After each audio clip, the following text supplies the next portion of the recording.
الحمد لله الذي هدانا للإسلام وأسبغ علينا نعمه ظاهرة وباطنة على مر الدهور والأعوام.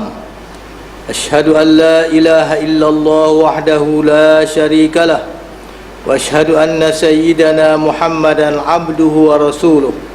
اللهم صل وسلم على سيدنا محمد وعلى آله وأصحابه وتابعيهم بحسب تعاقب الأوقات والساعات.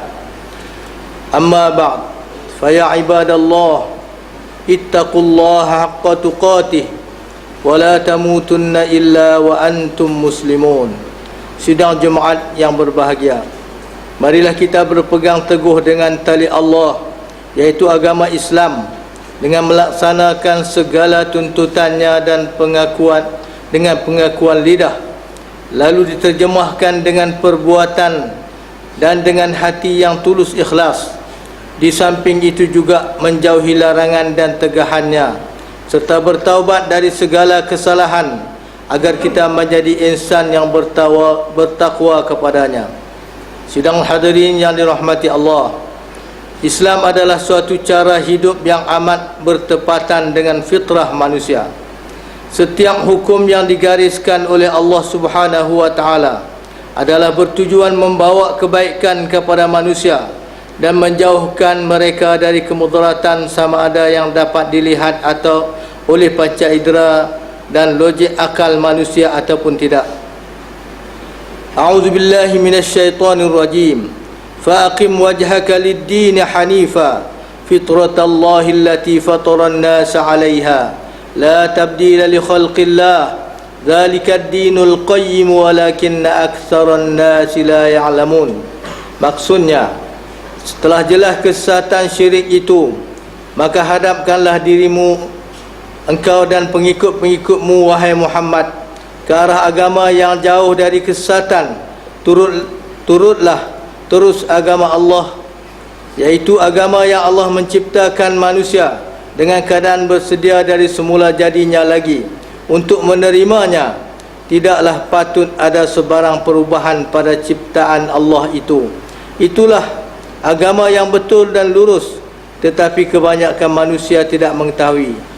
Dr. Yusuf Al-Qaradawi pernah menyebut, tidak mungkin akan dijumpai satu arahan Allah Subhanahu wa taala dari sumber nas Al-Quran atau hadis Nabi yang merupakan perkara mustahil. Jika ada, sudah tentu sama ada dalil dari hadis itu kurang sahih ataupun akal manusia masih gagal mencari hikmahnya dan kebaikan yang terlindung di sebaliknya. Kebenaran Al-Quran dan kesahihan hadis akan ditemui apabila seorang itu membajai akal dengan ilmu yang sebenar dan iman kepada Allah Subhanahu wa taala. Dengan kedua-dua sajian ini, akal akan lebih sihat berfikir dan tidak akan menyimpang dari petunjuk Allah. Di dalam sebuah hadis qudsi dari Abi Hurairah radhiyallahu anhu, baginda Rasulullah sallallahu alaihi wasallam bersabda, Allah Subhanahu wa taala berfirman, "Lamma khalaqallahu al-aqla qala lahu aqbil fa aqbal, thumma qala lahu adbir fa adbar, thumma qala ma khalaqtu khalqan ahabba ilayya minka bika akhidhu wa bika u'ti." Rawahu Tabrani. Artinya, apabila Allah menjadikan akal, Allah berfirman kepadanya, "Kemari wahai akal." Maka akal lantas datang bertemu Allah. Kemudian Allah berfirman pula kepada akal, "Pergilah engkau wahai akal." Lalu akal pun berlalu pergi. Allah berfirman, "Aku tidak mencipta sesuatu ciptaan yang lebih kucintai selain dari engkau. Aku akan mengambil dengan engkau dan dengan engkau juga aku memberi." Begitulah tingginya nilaian Allah terhadap suatu penciptaan yang unik ini, yaitu akal. Ia mempunyai tugas yang ada kaitan secara langsung dengan Allah. Ia adalah neraca penimbang terhadap kesyukuran hamba dan kesabaran hamba terhadap penciptanya. Secara fitrahnya, akal akan beroperasi dengan betul jika ia mempunyai sumber ilmu yang betul. Ilmu yang digali daripada Al-Quran dan hadis pasti akan menjadi akal bergerak di atas landasan yang sebenar. Sidang jemaat yang dirahmati Allah, namun begitu dalam soal yang berkaitan dengan hukum Allah, kita sama sekali tidak boleh mendahulukan logik akal. Kita akan terperangkap dengan berbagai alasan dari musuh yang tidak mudah dipatahkan. Jika ditanya orang kenapa Allah mengharamkan khinzir, mungkin ada yang menjawab secara logik, kerana khinzir itu adalah kuman yang sangat berbahaya. Dia makan najis, kotoran dan lain-lain. Benar, ia adalah jawapan yang sangat baik. Tetapi bagaimana jika satu hari nanti pembunuh dan penawar kepada kuman khinzir dapat dihasilkan? Bagaimana pula hukumnya? Apakah waktu itu khinzir akan bertukar menjadi halal? Di samping itu, terlalu banyak perkara yang kelihatan baik untuk kita, menyebabkan sebahagian besar kita berusaha tidak senang. Kita berasa tidak senang apabila mengetahui ia adalah haram. Banyak pula perkara yang kita merasakan sukar dan tidak seronok, tetapi ia wajib dijaga. Semuanya adalah untuk kebaikan kita jua. Allah Subhanahu wa ta'ala juga menegaskan bahawa akal manusia juga tidak begitu canggih untuk mengenal pasti setiap yang baik dan yang buruk untuk dirinya dan dengan tepat. Semoga kita sedar Islam amat toleran dengan kita. Akal kita pula memang tidak mempunyai kemampuan yang cukup bagi melihat kebaikan yang tersembunyi, dan seluruh hukum Islam dibina di atas fitrah buat keselamatan di dunia dan di akhirat.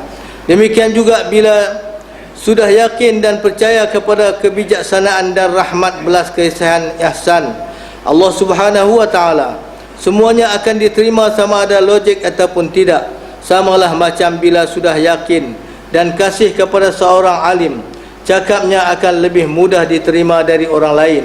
Demikianlah Khalifah Abu Bakar As-Siddiq yang menerima kebenaran Isra' dan Mi'raj baginda sallallahu alaihi wasallam, walaupun ia tidak logik dan dari segi akal pada masa itu, kerana ia adalah dari Muhammad bin Abdullah, insan yang amat amanah lagi berakhlak serta benar. Justru Islam sekali lagi mengajar kita agar kita tidak terlalu mengukur sesuatu menurut akal semata-mata. Terdapat banyak perkara yang memerlukan penilaian iman yang lebih dari logik akal bagi mencapai kebenaran. Allah Subhanahu wa ta'ala maha bijaksana, lalu memberikan beberapa larangan dan arahan bagi keselamatan kita dunia dan akhirat.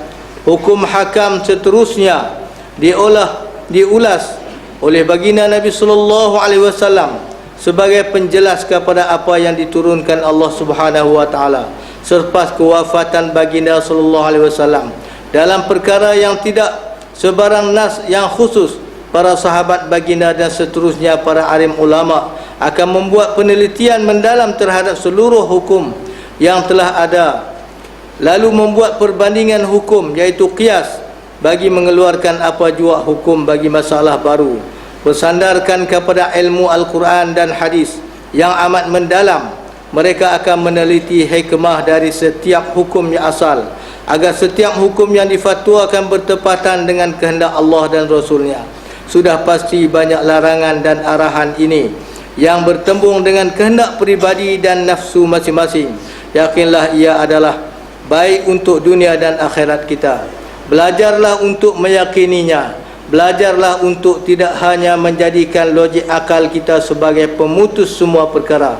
Hanya dengan keyakinan terhadap kebijaksanaan Allah Subhanahu wa ta'ala saja yang dapat menjadikan kita sebagai orang yang redha dengan hukum yang ditentukan oleh Allah Subhanahu wa ta'ala.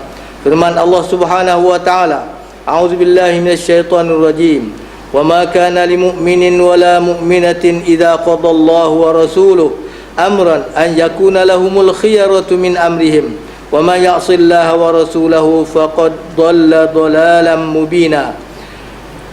Artinya, dan tidaklah harus bagi orang-orang yang beriman lelaki dan perempuan, apabila Allah dan Rasulnya telah menetapkan keputusan mengenai suatu perkara, tidaklah harus mereka mempunyai hak memilih ketetapan sendiri mengenai urusan mereka.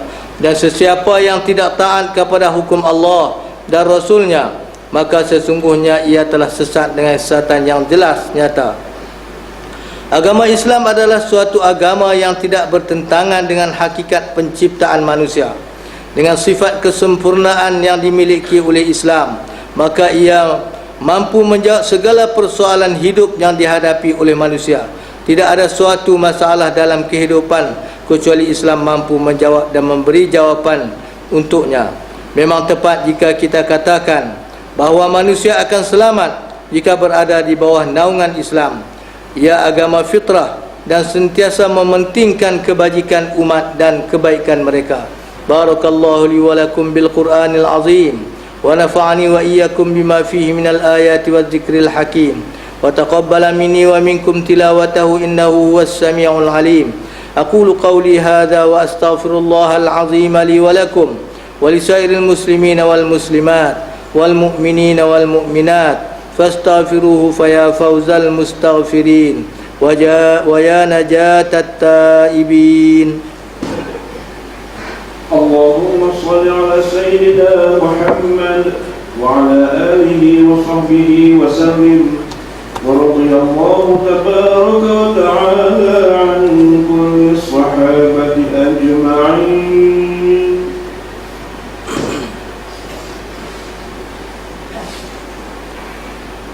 الحمد لله الذي أنزل على عبده الكتاب ولم يجعل له عوجا قيما لينذر بأسا شديدا من لدنه ويبشر المؤمنين الذين يعملون الصالحات أن لهم أجرا حسنا وأشهد أن لا إله إلا الله وحده لا شريك له وأشهد أن محمدا عبده ورسوله.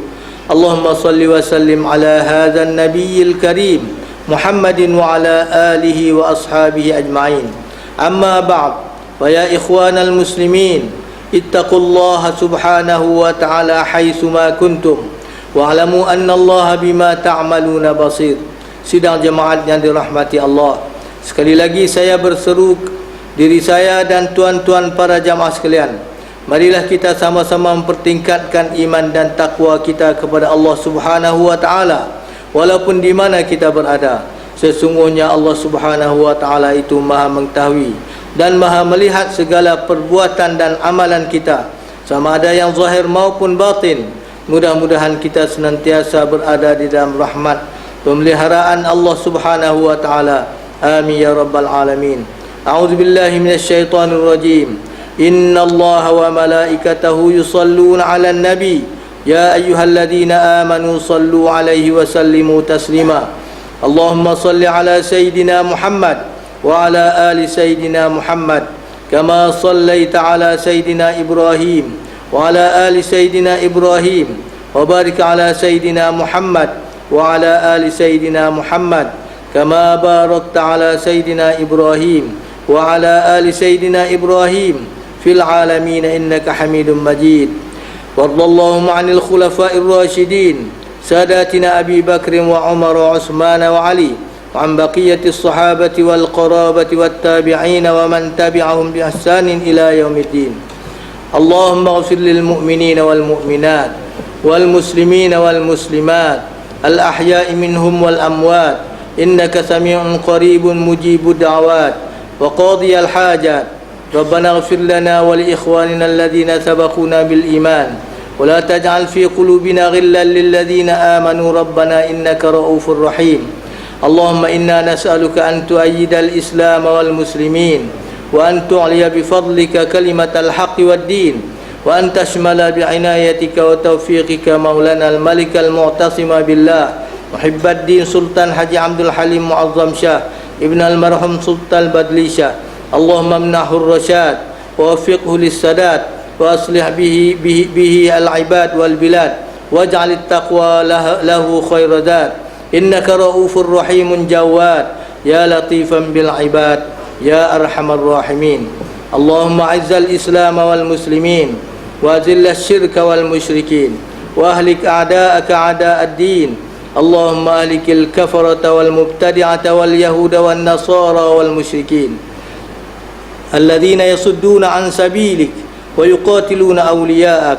اللهم خالف بين كلمتهم وشتت شملهم وفرق جمعهم وزلزل أقدامهم وفل حدهم ونكس أعلامهم ورد كيدهم على نحورهم وأنزل بهم بأسك الذي لا ترده عن القوم المجرمين. اللهم انصر إخوان المجاهدين في فلسطين. اللهم انصر إخوان المجاهدين في العراق. اللهم انصر إخوان المجاهدين في سوريا. اللهم انصر إخوان المجاهدين في مصر. اللهم انصر إخوان المجاهدين في كل مكان وفي كل زمان. اللهم انصرهم على عدوك وعدوهم. ربنا ظلمنا أنفسنا وإن لم تغفر لنا وترحمنا لنكونن من الخاسرين.